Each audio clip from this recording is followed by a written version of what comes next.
Hello friends, welcome to my channel Sushant Chess Wise. Today we are going to look at the next endgame study explained, and we are going to discuss the concept of domination in more detail today.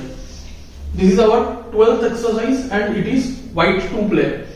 I told you before, in the theme of domination we see that we allow the opponent's piece to have several squares, but in each of the squares either the piece gets captured or if the piece is safe, we try to deliver checkmate to the king. So basically the piece is not safe. So here we see the power of bishop and knight over the rook. Generally we know that bishop and knight are somewhat superior to the rook. The main reason being, although they are slightly less in power, but the combined power is more than the rook and both are capable of controlling lot of squares. We will come to know about some of their capabilities from this position.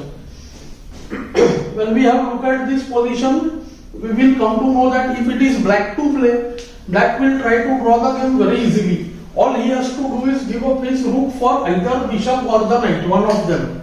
Okay, and what will happen? If he manages to give up the rook for knight, let's say rook b6 check, knight comes to g6, then rook into g6, and we see that lone bishop or the lone knight cannot mate the king, even if it is in the corner. Thus the concept of domination, he first traps the king and stops the threat of rook b6. So this is a little bit prophylactic idea. We see the opponent's threat and we try to stop it. At the same time, white creates his own threat. First let us have a look at the main moves nf7 and ng6. We see that after ng6 check, king g8, white needs bb3 check in order to checkmate the king, but bb3 then rook takes b3, and if he tries any other way, like say bishop c6, so that bd5 check will be made. So what black can do? One, he can use rook d8 controlling the d5 square, and even better, he can just move the king to f7, and once the king comes out in the open, nothing much can happen. Easily we can see that he can do rook b6 and give up the rook for one of the bishop or the knight. Let's have a look at the move nf7 check.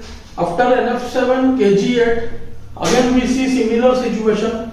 The knight has to move, then the king has place on the f8 square. And even if white plays kg6, same situation, either black can play king f8 or even better rook b6 when the knight would be lost. So white's only way to win is the move bishop c6.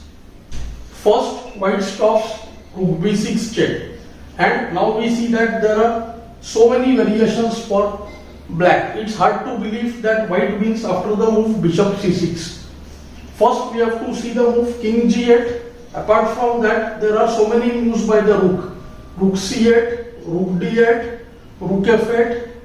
Okay, on a8 and e8 the rook would be just taken, and on the b5 there are several moves: rook b6, rook b4, rook b3, b2 and b1. So let's get started one by one. After the move kg8, we see that white forces a simple tactic based on the mating net and the knight fork. See, bishop gives check from d5.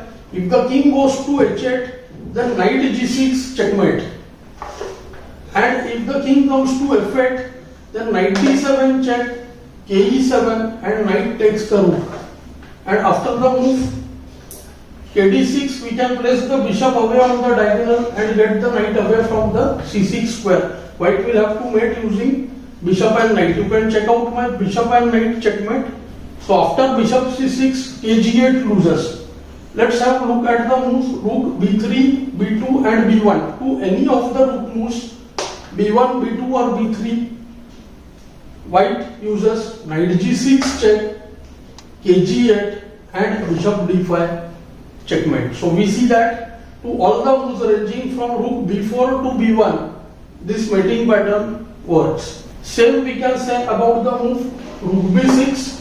After rook b6, knight g6 check. It helps to remove the pin from the bishop, and after kg8, bd5 check, only move re6 and bishop e6 again mates. So that leaves us with the only rook moves which are on the last rank.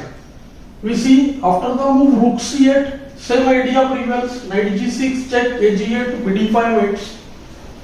Rook d8 covers the d5 square, but after rook d8, just nf7 check, kg8, and the rook is dominated. Rook is lost. After the move rook e8 also same, knight g6, kg8, bd5, re6, be6 checkmates. The main variation is the move rook f8, when black will try to interpose the rook. So after knight g6 check, kg8, if knight takes the rook, king takes the knight and bishop cannot checkmate, it will be drawn. So bishop d5 check, forcing the rook to interpose, and now the move knight e5, and the rook is lost, and that too here white can take in this case with knight and bishop both. If bishop takes f7, ke5, ke7, and king g6 will support the bishop when the knight can be taken away.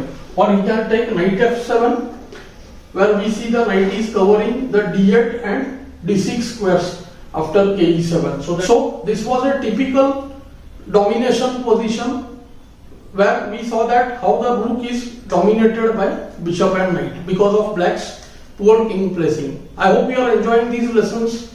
Do like, share and subscribe the channel. Thanks for your time.